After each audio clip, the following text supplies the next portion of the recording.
What is up, everybody? It is Og here, back with another video, and in today's video, I'm incredibly excited to bring you guys an improvement to the Mara pool. This is game-changing, and this is absolutely huge. As many people know, slimes have been an issue where slimes have reset constantly, and we have finally figured out how to never have slimes reset.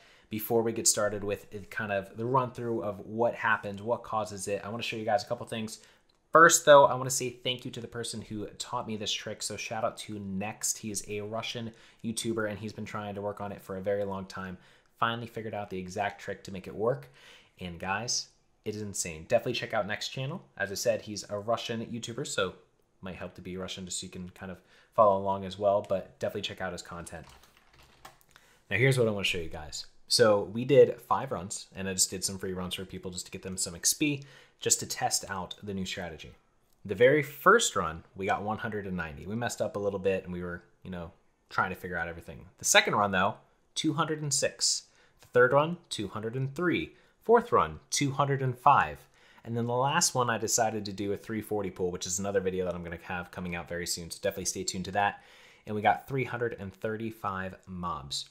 Now, the other thing to notice is that each of these runs, 12 minutes and 25 seconds, 15 minutes, had to do an extra loop, 11 minutes, 54 seconds. That's the entire time inside the actual instance itself, which means that these runs, you're pushing lockout minus 8 minutes. So you're going to hit lockout every hour with 8 minutes to spare on the lockout.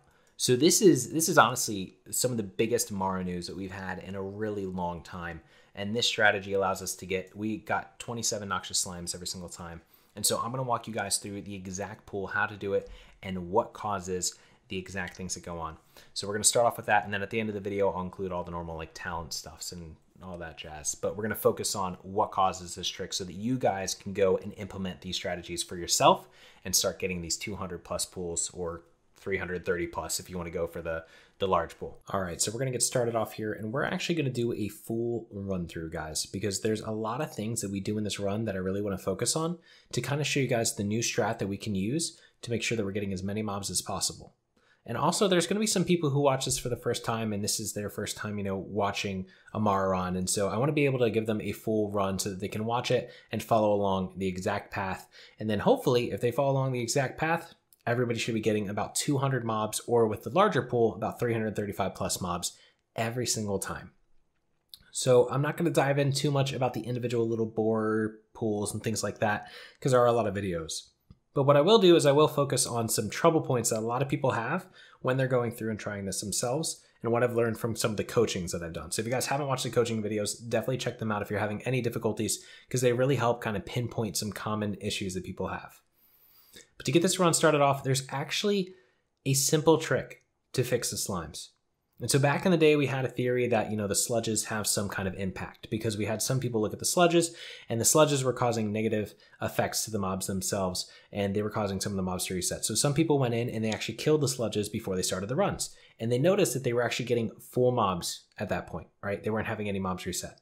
But to go in and actually pull the sludges beforehand took a lot of time. I mean, it added like 7 minutes to your run to go in, kill the sludges, and then go back to the start and restart the run. And it just wasn't worth it for the extra, 20 elites that you get. All right, we go from like 180 to 200. But Next actually dove into it a little bit further. He's been trying it for about 3 months. Definitely check out his channel, guys. And what he found was that it's not the sludges being dead that matters. They can still reset, but they have to be aggroed onto you, and they have to be aggroed onto you at a distance where they're not getting chained with the other mobs. So what typically happens is you run through, and maybe you'll hit them with an Arcane Explosion. Maybe you'll hit them with a Fire Blast as you run by or something like that. But a lot of the times we're hitting them at the wrong time, or we're not hitting them at all, and they're getting chained with the other mobs so that when they do reset, they reset the rest of the mobs. But if we cause them to be aggroed onto us at a far distance, they aren't resetting. And so we're going to be showing exactly how to do that with the 3 sludge packs in just a second. But coming up here, we do have a change in strategies. And so shout out to Torrent Twitch and Esquire for some of these strategies that we're going to be changing up here that they showed when I was trying to figure out the 340 pool. But you can see me go right here for a blizzard. So what we want to do is we want to do the normal blink up this pathway to get up to the top here, but then there's a pack of slimes up here, and you might have seen me pull them before with an iron grenade, and that's a great method as well. But we go ahead and we use a blizzard to pull these mobs in front of us. They're going to then run down, and they're also going to aggro these slimes and come running around the side. As soon as we blizzard them, we're going to rank 1 fire blast this group in the back, run over to the right, and get a Nova. It's okay if some mobs hit you, and obviously I have the Zanza Speed Pot on. You don't need the Zanza Speed Pot. It definitely does help, but you don't need it, and it's okay if some mobs hit you. But an important thing to know about these slime packs, and a lot of reasons why people miss out on a lot of slimes, they're more often than not 2 separate packs. There'll be a pack of 2 and a pack of 3. And so what you actually have to do is you have to make sure you aggro both packs.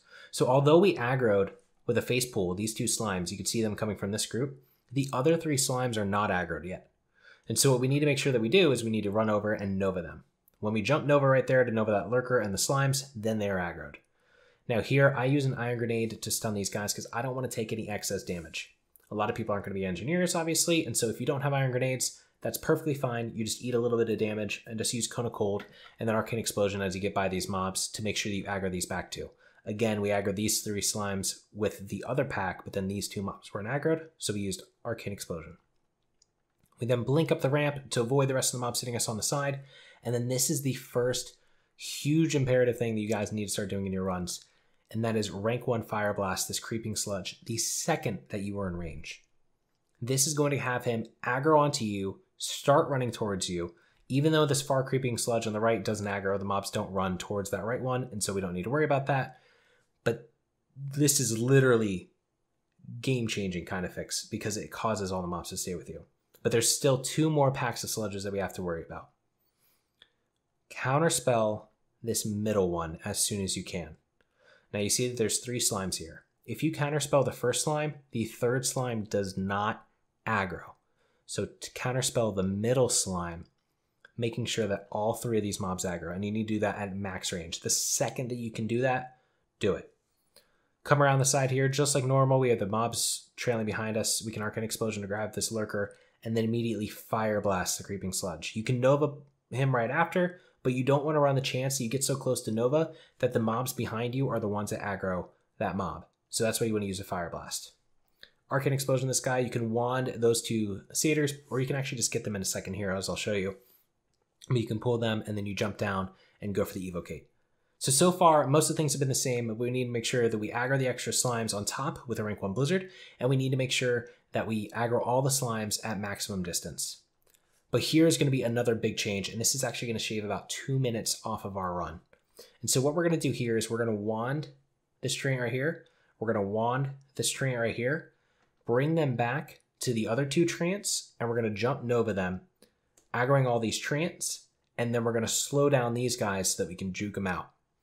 So once they're all stacked up, we Nova them right there, and then we're going to put a Blizzard right here on the middle of this ramp as the mobs come over. You don't want to do the Blizzard early, you don't want to do it in the water, you don't want to do it up on this ramp, because what ends up happening if you do that is that the mobs are too slow, these mobs break out of Nova, and they just start beating on you. Go ahead and put the Blizzard right on the ramp. My Blizzard right there was way too high. That is not where you want to be putting it. Right on the middle of the ramp is where you want to be putting it. But even still, you can see the mobs in the back ran forward, and so now we have a clear shot to this route. And so our goal now is to get to this route and juke out all these mobs. So we jump down, blink, run up the route, and now we're past all those mobs and they're now following us again. Counterspell the mob in the corner, Fire Blast this treant on the right, run up the ramp just as if we were doing our second loop back, just like normal. But now obviously we're doing it on the very first time that we go through Lord of Vile Tongue's room. Come over, aggro the 2 stealth mobs, aggro these satyrs right here, jump turn Cone of Cold. Don't recommend Nova right there. Nova is actually going to cause them to separate up a little bit, and so it's just going to help keep them stacked if you don't. Then you blink forward here. This is the place where, if you haven't aggroed those 2 other satyrs yet, go aggro them and then fall off. Now we're going to be going back into our normal strategy, but what this does is this aggros all the mobs in here and up by Lord Viletongue, so that we don't need to worry about aggroing them when we come back through. So we don't need to take this massive loop all the way back. We then Blizzard. One big thing that a lot of people mess up with this Blizzard on, and I want to go back just a second just to kind of point out on it, is they're placing the Blizzard on the bottom ramp. They're not placing it on the top ramp. And so if you look here, there's actually a small amount of room where we can place it on the bottom ramp while still hitting the top ramp.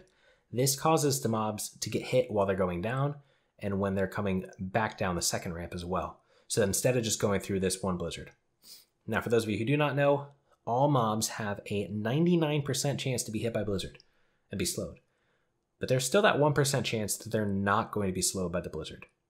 By doing this, we're hitting them once and twice, and there's a 1 in 10,000 chance that they're going to resist the slow from blizzard, making sure that we're able to get them slowed before they're going down the hill. Once you hit a few of them, it's time to book it. You can blink here if you don't have Zanza. If you have Zanza, you don't need to blink. We're going towards the side room. We're going to go in the side room. We're going to Frostbolt the mob on the right with a rank 1 Frostbolt. We're going to Fire Blast rank 1 the left, and then Counterspell the back mob. So what you want to do while you cast your Frostbolt on the right mob is target the left mob so that as soon as the Frostbolt goes, you can immediately rank 1 Fire Blast, and then with the next GCD, target the last mob, Counterspell, and now we have all 3 of the mobs. Counterspell is obviously off the GCD, and so you can be very quick with targeting him, and you don't need to worry about that. Arcane Explosion to grab this mob in the corner. Now this is another big part where a lot of people lose mobs, and that is this Deep Rot Tangler. If you do not aggro this Deep Rot Tangler with a Fire Blast, preferably, or an Arcane Explosion, this mob can reset the rest of the treants and some slimes later on in the run. Make sure that you use something, whether it's Fire Blast or Arcane Explosion, to aggro him before blinking across. But then we blink across, which causes the cone shape and the V shape, and that's why we take the wide route, and then we're good to go. Now, to point that out really quick, I want to focus in on the wide route a little bit because some people still don't understand it fully, and I want to make sure that everybody does. This room is a circle, right? And so, not perfect, close enough. The mobs are going to come in from this distance, and if we're standing where we are, the mobs are just going to go around this loop on the minimap and just go straight towards us. But if we're in the room and we go grab the side room and then we're hugging the right side, the mobs are going to come into the room, try to get to us on the right side, and then when we blink across, they're going to take a diagonal route to get to us. And so the mobs that are closer to us take a diagonal. The mobs that are behind us take a more direct path and diagonal. And what that creates is this triangle or cone-like effect where the mobs are converging onto one spot, and that's what causes them to be stacked. So stacked that when you Nova here and you jump down, you actually don't need to Blizzard on this route. So previously we were Blizzarding on the route, and if they are separated, you can, but you can see here that all the mobs are really stacked already. So Blizzarding would actually only separate the mobs. It wouldn't even help keep them stacked. So instead what we do is we wand this Tangler, Arcane Explosion, go over here, and Nova these guys when Nova's up. Now some people are running into issues where these Tanglers are resetting themselves. If these Tanglers are resetting soon after you aggro them, that is likely because you're not pulling the Tangler in the room right before this quick enough.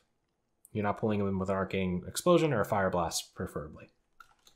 But now we're going to go Nova these guys, and then we're going to the kill room area, right? We're a little bit over 5 minutes into the run, add on another like 15 seconds because we started the run timer, I guess, a little bit later than the actual run started because we forgot to restart the old timer.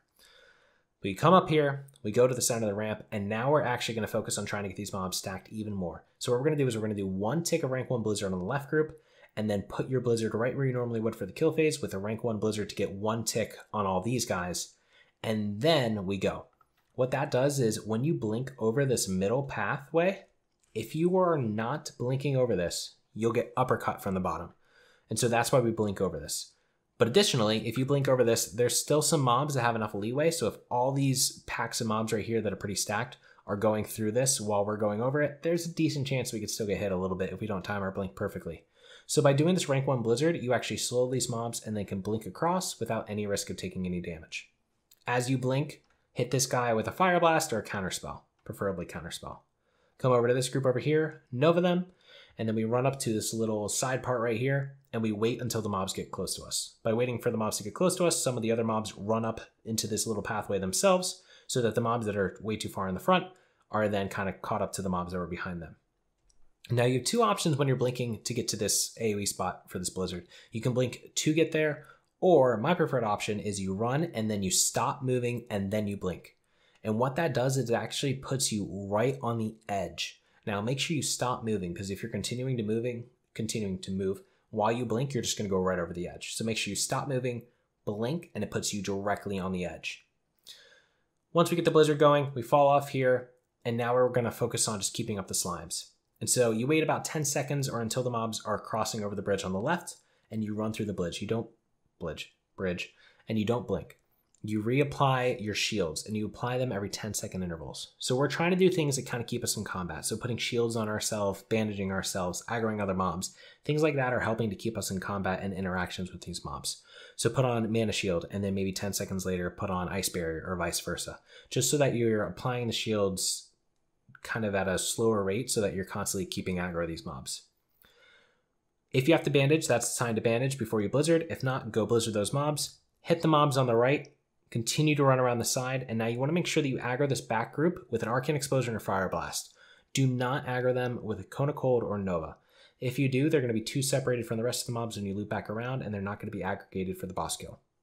Or not for the boss kill, for the actual kill phase. But you can see now that all the mobs are perfectly stacked up. As we jump over here, it doesn't get much better than that as far as the stack goes. We're at 7.5 minutes, so let's say 7:45, and we're already at the kill phase. And from here, you can blink once. I recommend as soon as the poison bolts stop hitting you to blink up this pathway, and then you run to the kill spot. Now, I chose the sloppiest of the kills because I had to do a reset, and because it gets sloppy, and so there's ways that we can kind of fix that, and so I want to be able to point those out as well in case you guys run into similar situations. But one thing that you really want to focus on your kill phase is where you're standing. Where you're standing is actually really important for the kill phase. There's 3 spots to stand. The first spot is this little pentagon right here that you can kind of see in the ground, right behind the left totem. You want to stand right on kind of like the tip of it or ever so slightly to the right. The second spot is at the convergence of these 3 lines right here. So this spot right here. Or the third spot, if you're a gnome, this probably will be out of line of sight for the blizzard. So right over here. So just a little bit forward and to the right.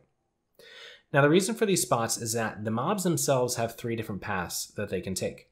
The first path is that they run out and come back. The second path is that they take a wide route, go out and back. And the third path is that they take a semi-wide route and then run up the ramp, sprinting at you at full speed ahead. If they take either option that brings them out and then back, they're going to get hit by 2 ticks of blizzard before they even get to the bottom of the ramp. And so that's kind of the same kind of mentality that we had before with Lord Viletongue with the blizzard on the top ramp. We want 2 ticks of blizzard because then there's a 1 in 10,000 chance that they're not getting slowed. And so here you're going to see all the mobs run out and run back because of where we're standing. No mobs go sprinting up the ramp. If any mobs do go sprinting up the ramp, you can just Nova them when they get to you. Don't even worry about it. Don't pay too much attention to them. Focus on the big group. Once you do 2 blizzards, you're going to step a little bit to the left. It's not much, just a little bit. That causes these poison sprites to run up the ramp. The poison sprites are going to be doing a lot of damage to you, and when you're getting started with this, definitely recommend nature protection potions, but you probably don't need them once you get comfortable with it. But you want to force them up the ramp so you can take them out as well, so they're not just constantly drilling into you. So step 2 places to the left, mobs run up the ramp, we get another blizzard going, and then here is where we start messing up. So we have a blizzard going perfectly right here, and it's going to end. And I'm flirting with the notion of dropping down a 4th blizzard. Now, a 4th blizzard you can definitely do, but if you decide to do it, do it. Don't sit there and hesitate. Hesitation is what's going to mess up the kill phase.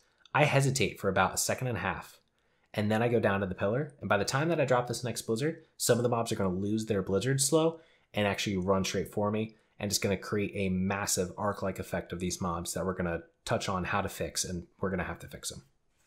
But one thing to point out before that is that when you do go down to the pillar, always reapply Ice Barrier. Similar kind of thing, you're going to get, poison bolts pelting at you. You want to make sure that you can absorb as many of them as possible. So we have mage armor, obviously, from before that we put on right before the kill phase. And then we have the ice barriers constantly rolling whenever we go down to the pillar. We then want to do 2 blizzards, 1 on the bottom, 1 blizzard, 1 on the top, and just go back and forth. You don't need to jump down to the bottom pillar. You do need to jump back up to get to the top, but you can just run off to get to the bottom. Now that we're on the bottom, we drop down our blizzard just like normal, but some of the mobs sprinted forward because we didn't have the slow on them. So we then need to drop another blizzard, but we drop it a little bit late, causing the mobs to actually run out of the blizzard and not get slowed. We then have these mobs running back at us.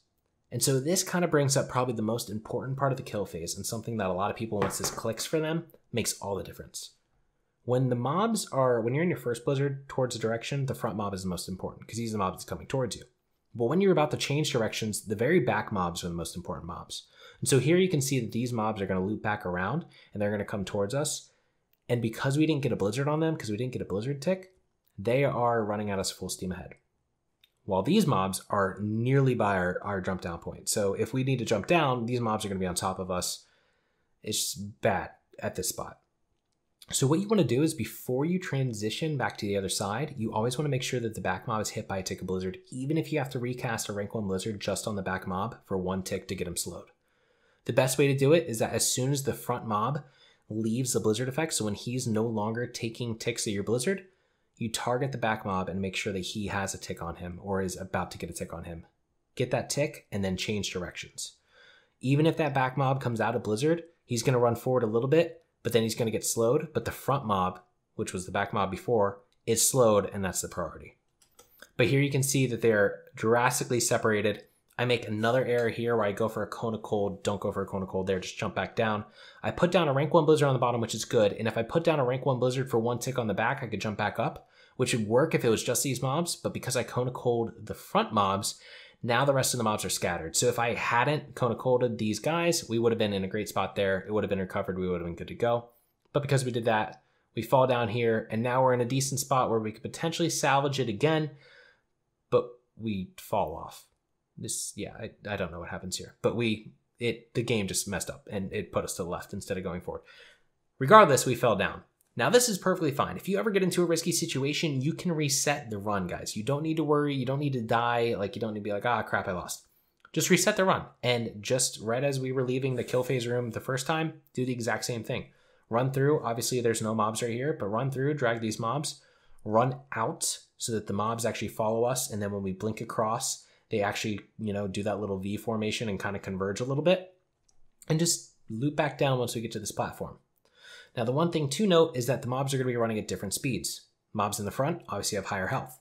Mobs in the back are 25% or lower probably, because the mobs, as they get lower health, run slower, which is beneficial when you're killing them because obviously they're running slower, but it's detrimental when you have to reset because obviously as we come around the side, we're going to have some mobs literally right in our face. So hug the right side, and then you don't actually need to blink. But you can see here that we have those mobs right behind us, but we can just run right back up to the kill phase because they are so slow that by the time they get back up to us, we're long gone, right? And so they're still just coming out of the bottom part, but make sure you blink across so you don't get hit by them on the bottom, and then go back into a rank 1 blizzard. So now obviously we're low on mana, so you can fish for clear casting procs if you wanted to, but the main thing is just to get all the mobs stacked. If you can get all the mobs stacked, you can juggle them with a rank 1 blizzard for a long time while fishing for clear casting procs or while waiting for a mana gem cooldown, or maybe you have mana pots stacked up or evocate. And so we get them stacked with the rank 1 blizzard, and then we go for a full blizzard right here because all the mobs are slowed, and we can take out the mobs that are kind of in the front, some of the faster mobs, and just get down the overall mob count a bit, and then we go for the evocate. I have another mage here who's also going for the blizzard, so that definitely helps here.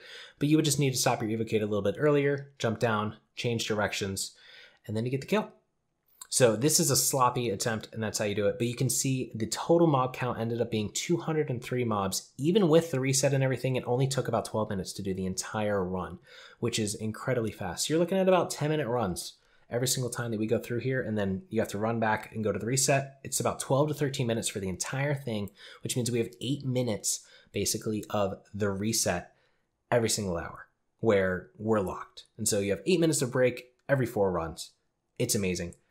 As long as you do the sludges the way that we said, so basically counterspell or fire blast at maximum range, you're going to be perfectly fine to keep all the mobs. This is going to change the pools, and it's going to get your boosties so much more experience. You can see 27 noxious slimes compared to a typical run of maybe like 14 when you were having them reset. That's 13 elite experiences, not just the low-level mob experiences, and that is a ton of experience. Every single time, it's going to increase the amount of XP that the boosties are getting by somewhere in the range of 10 to 20%, depending on how many mobs you're getting every single time. So for just Mara, not a comprehensive build, this is what I would recommend. Obviously, you go 5 to 5 improved frostbolt for the pools. You skip over any kind of like shatter combo stuff that you need. We still have ice shards just to fill points. And we just run down this. We don't need elemental precision because the mobs are so low that we're going to have a 99% chance regardless. If you want to get elemental precision, go ahead, feel free. Instead of ice shards or something like that, definitely can. But ice shards might be nice for finishing off a mob with frostbolt. Then we jump into Arcane. We go down the tree. We get 5 out of 5 into magic absorption, probably the most important talent for this entire build, just so we get mana back passively during the kill phase. Then we have 4 out of 5 arcane concentration for the clear casting procs. Arcane Meditation comes really in handy because of the 15% extra mana regen while casting, so anytime that we're moving, aggroing mobs, things like that, we get extra mana back. And then Dampen Magic, obviously just so we can take less damage from the poison bolts. As far as gear, best in slot's going to be, 5 out of 5 T2, or 5 out of 8 T2. Any more is obviously great. But basically you want intellect and stamina, and then in the ring slots, and potentially the trinkets, back, cape, or maybe now some more gear with AQ, you just want some nature resistance. I personally am pretty much just in like some pre-bis gear. I did MC a couple times on this toon just to get some little pieces of gear, but nothing crazy, just mainly, intellect and stamina is going to be good. And then Glowing Brightwood Staff is a great staff, obviously, to have for the kills. All right, everyone, that wraps up today's video. I hope you all enjoyed it, and if you did, please subscribe and leave a like and a comment below to let me know so. And if you guys have any other ideas for any other videos, please let me know in the comments below. Also, check out the description for the Twitch where I do all this live, and also for my Twitter and Discord where you guys can be notified of any future updates and when I'm going to go live on stream. So I'll see you guys in the next video.